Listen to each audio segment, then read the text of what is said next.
ایک سرد، خاموش اور دھند بھری شام تھی۔ ایک بادشاہ اپنے قافلے کے ساتھ محل میں داخل ہو رہا تھا تو ایک بوڑھے دربان کو دیکھا جو محل کے صدر دروازے پر پرانی اور باریک وردی میں پہرا دے رہا تھا۔ بادشاہ نے اپنی سواری روک لی اور دربان کے قریب آ کر نرمی سے پوچھا، کیا تمہیں سردی نہیں لگ رہی ہے؟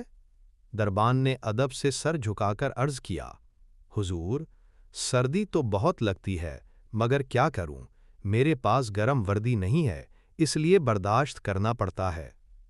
بادشاہ کے دل میں ترس آیا، اس نے نرمی سے کہا، فکر نہ کرو، میں ابھی محل میں جا کر تمہارے لیے گرم لباس بھیجتا ہوں۔ بوڑھے دربان کی آنکھوں میں ایک چمک سی آ گئی۔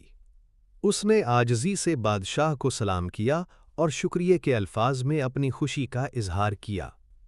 برسوں سے اس نے کسی سے ایسی امید نہ رکھی تھی، لیکن جیسے ہی بادشاہ محل کے گرم اور آرام دہ ماحول میں داخل ہوا، شاہی مصروفیات میں ایسا الجھا کہ بوڑھے دربان سے کیا گیا وعدہ بھول گیا۔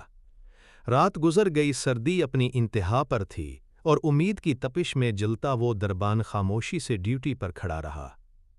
صبح جب محل کے ملازم دروازے پر پہنچے تو منظر دل دہلا دینے والا تھا۔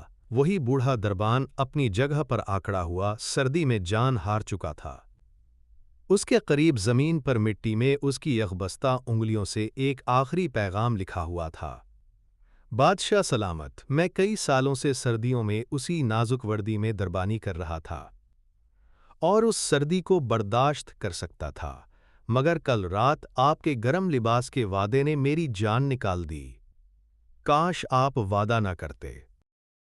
کبھی کسی کو امید دلانے سے پہلے سوچ لیجئے، کیونکہ ایک لفظ، ایک جملہ کسی کے دل میں چراغ بھی جلا سکتا ہے، اور اگر بجھ جائے تو وہ اندھیرے میں مر بھی سکتا ہے۔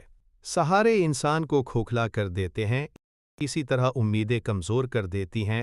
اپنی طاقت کے بل بوتے جینا شروع کیجئے، خدا را سہاروں کی بساکھیاں پھینک کر اپنی طاقت آزمائیں۔